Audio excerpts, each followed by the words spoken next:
Ladies and gentlemen, boys and girls, I'm the king, and welcome back to the channel. Do you notice this? This is me not sleeping for about 22 hours.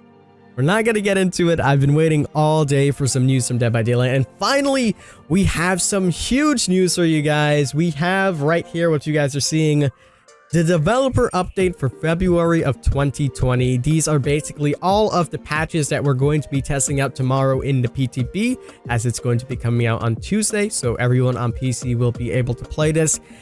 And my oh my, there is a lot in this. And first and foremost, I had a bet with Polyester about one of the things on this list, which you could probably read from the title, and I lost the bet. So stay tuned for a 12-hour stream on my Twitch, as well as a song, and Polly's going to be giving away some DLC codes, and I'm going to be giving away some DLC codes as well. So if you guys want to take part in that, make sure you subscribe, turn those notifications on so you can stay updated. I won't waste any more of your time. Let's go ahead and jump on into the developer updates. We're going to read through everything, give our opinions, and kind of speculate what the new killer could be, because there is some information that we can use here to kind of identify that. So let's go ahead.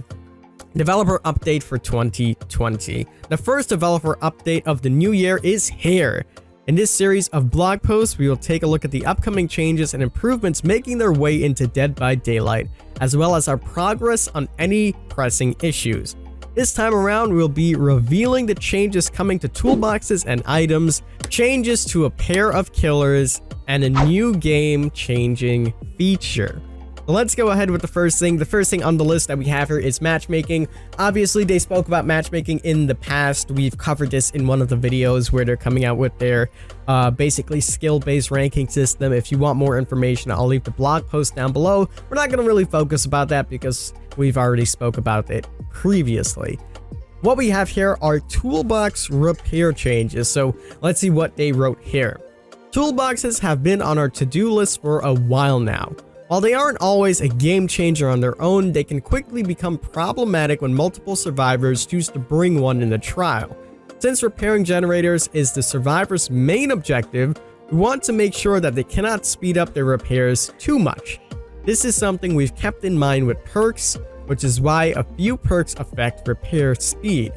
Toolboxes were an outlier in that they could be used to considerably speed up your repair across multiple generators, shaving off a lot of repair time. To balance this, we have drastically lowering the numbers of charges toolboxes have, but increasing their repair speed to compensate. This way, you'll be able to repair a small portion of the generator very quickly, but your toolbox will run out much sooner as well. This change has two large benefits. Number one, toolboxes have a much larger impact on the match and can no longer be used the whole time you repair. The amount of time saved with a toolbox is much lower overall. And number two, there is more strategy involved when you should use your toolbox. So basically what they're saying here is that now the toolboxes can repair really quickly. If you have a gen close to 90 and you really need to get that gen going quickly before the killer comes and maybe kicks it with Pop Goes the Weasel, you can use your toolbox at that point rather than using it throughout the entire match just to speed up every single generator. So now you'll have to use them pretty smartly, so toolbox changes are on their way. They have also stated in the bottom, toolboxes have their add-ons review to go with these changes. So expect almost overhaul to toolboxes, which is very, very exciting. Next, we have sabotage changes, and sabotage changes is something that can correlate with the new killer, and we're going to talk about that in a second. So let's read what we have here. We have made changes to sabotage as well to go along with the updated toolboxes. There are a few things that we would like to address with the current sabotage mechanic. Number one, sabotage saves take a lot of time and coordination to pull off, making them very difficult and unreliable. Number two, if coordination team pulls it off, the killer is forced to slug the survivor since they cannot make it to another hook. The survivors are using Unbreakable and no mitter, it's pretty unfair to the killer.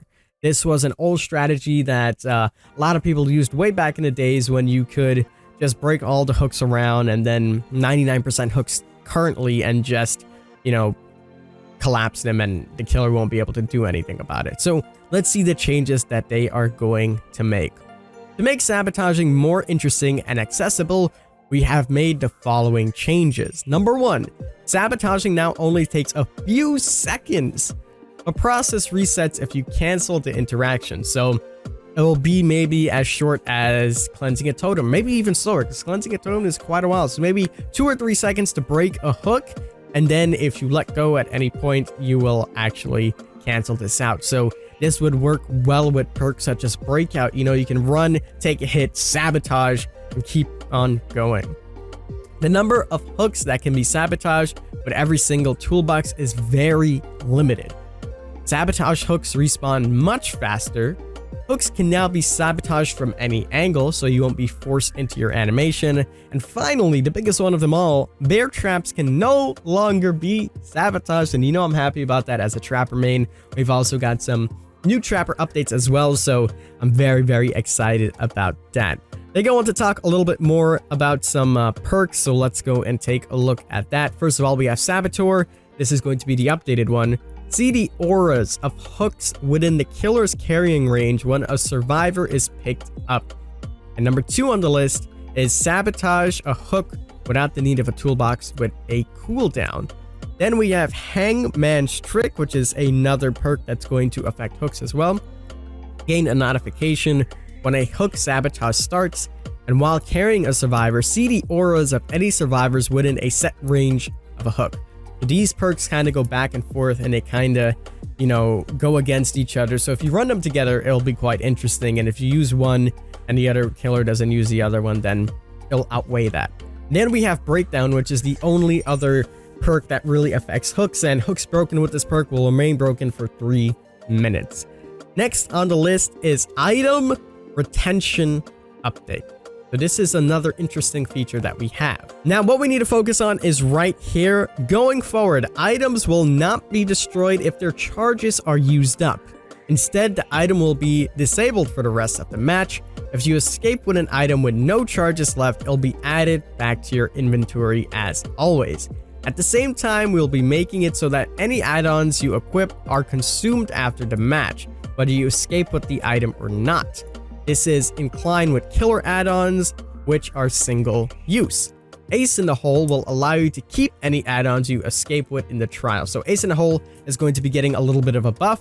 If you run this now and you escape with your item with no charges or with charges, you'll keep your items as well. And next on the list, you guys may have guessed it, we spoke about this before. Again, hats off to Polyester for guessing this and putting it together and winning the bet. Breakable walls. I can't believe we're actually getting this. I really don't know what to say. I'm just very, very happy. And before I jump on into everything that is mentioned here, this is, as we mentioned before, the second part of the bigger update with the ruin changes. Everybody was freaking out about the ruin changes. We basically said be patient. It's likely that they're going to have a 2-part of this where somehow it's going to benefit the killer as well. And now we're seeing that with the sabotage changes, toolbox changes, and now breakable walls. So you'll cut your loops off early. Toolboxes can make your gens go so quickly, and you have a lot of perks in your arsenal to combat this. And with the new chapter coming out as well, we could see even more perks coming on in that would actually help us. So we'll have to wait and see tomorrow for that. But this is really good that the way they did it. Initially, I was a little bit worried and thinking that, hey, you know, if they go ahead and push these changes and then they don't do anything to help the killers, they might start losing some of their killer retention. But now we're seeing a little bit more balance, and I'm very happy that they did this. They actually did fulfill their 2-step plan.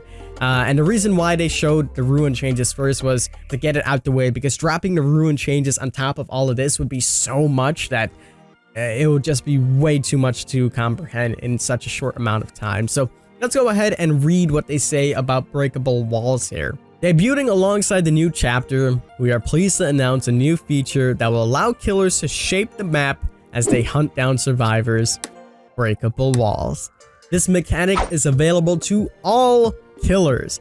Breakable walls will appear in preset locations, much like pallets. Unlike pallets, a survivor cannot interact them in any way. The killer, however, can walk up to one of these walls and break it down whenever they like. For now, they will be exclusive to the upcoming map. We'll be experimenting with different uses. Breaking some may make a strong window loop weaker, allowing you to catch up quicker. Others might open new paths to get around the map faster. We'll be keeping a close eye on how everyone using them and see how they work their best, adding them to existing maps. Unbreakable walls are added to other maps. They will appear directly to suit the realm's theme, although they may look different from one map to the next. We'll make sure that it's easily recognizable so it is clear which walls can and cannot be broken at glance. Additionally, any perk or add-ons that affects pallet breaking speed will extend to breakable walls. Killer powers that can break pallets will also be able to break these walls. So brutal strength will be able to affect something like this. Fire up will be something that will affect breaking walls, and you can break them faster. And what a game changer it really is. Think about like the ironworks, a really strong loops that survivors can use that you can now go ahead and break. I'm not sure if this is going to be a completely new animation for this, or if it's going to actually just be your regular kick or knife slash, but I'm excited nonetheless. And it kind of debunks the theory of the smasher, so it doesn't look like we're going to get a smasher, but breakable walls is definitely the possibility that's going to come on in. And as I said, hats off to Polyester for coming up with this, using the coding and figuring it all out. And again, we had a little bet, and I said there's not going to be any breakable walls, and he said they will be. And since I lost, I have to make a loser song, give him 5 DLCs to give away to you guys, and in addition to that, do a 12-hour stream, which you're going to be seeing quite soon. Not today, though, because, again, really tired. I stayed up literally all night trying to wait for some information. Anyways, we have some killer changes to talk about. Let's go ahead with the Doctor. Madness no longer decays passively over time. In addition to that, shock therapy will add half of a madness level to any survivor. So a total of 6 shocks will get you into full tier madness 3, and static blast will add a full madness level to any survivor hit. In addition to this, we have some plague changes, which is well overdue. The plague will always start with 1 corrupted fountain. This ensures that the plague will be able to use her corrupt purge in any match, even if the survivors opt out not to cleanse. And if the survivors opt out not to cleanse, then they will have to endure her corrupt purge. Now, combining this with an apple and her ultra rare add-on, you're guaranteed to have 7 of these in total, as you'll have 2 spawn at the beginning, and you can use them at will. And every time the generators pop, you can use another one. So very happy that they're doing this for Plague. It's something that we mentioned a long time ago in changes that we would make for every single killer. And one of the changes I mentioned was that the Plague should start off with a corrupt purge. And here we are. And finally, we have the Trapper. As you guys know, the Trapper can now rearm his traps. I made a tweet about this talking about it. So the Trapper's trap will no longer give the survivors an option to sabotage them. Additionally, his traps can now be reset without picking them up. This option is available whenever you're currently holding another trap or not.